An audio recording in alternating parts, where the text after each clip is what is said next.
বহু বছর আগের পাবলিক ফোনই আবার হয়ে উঠছে জরুরি যোগাযোগের ভরসা।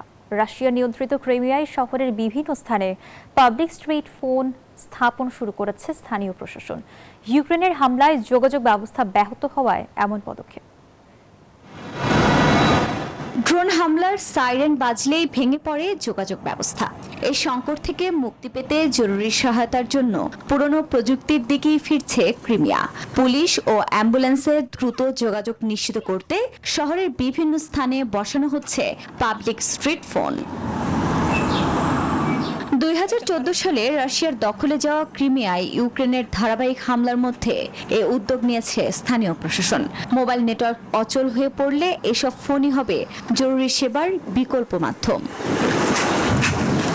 পশ্চিম ক্রিমিয়ার পাটোরিয়া শহরের বিভিন্ন গুরুত্বপূর্ণ স্থানে ইতোমধ্যে এসব জরুরি ফোন বসানো হয়েছে।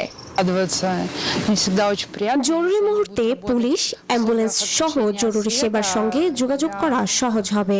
মানুষের নিরাপত্তা নিশ্চিত করতে এই অতিরিক্ত যোগাযোগ ব্যবস্থা কার্যকর ভূমিকা রাখবে। একসময় জনপ্রিয় পর্যটন কেন্দ্র হিসেবে পরিচিত ক্রিমিয়া এখন যুদ্ধের সরাসরি প্রভাব মোকাবিলা করছে।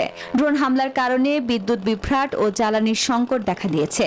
এর ফলে শিশুদের গ্রীষ্মকালীন ক্যাম্প বাতিল করা হয়েছে, আর ক্যাফে ও গণপরিবহনের পরিচালনার সময়ও সীমিত করা হয়েছে। আফরিন মৌ, নিউজ 24।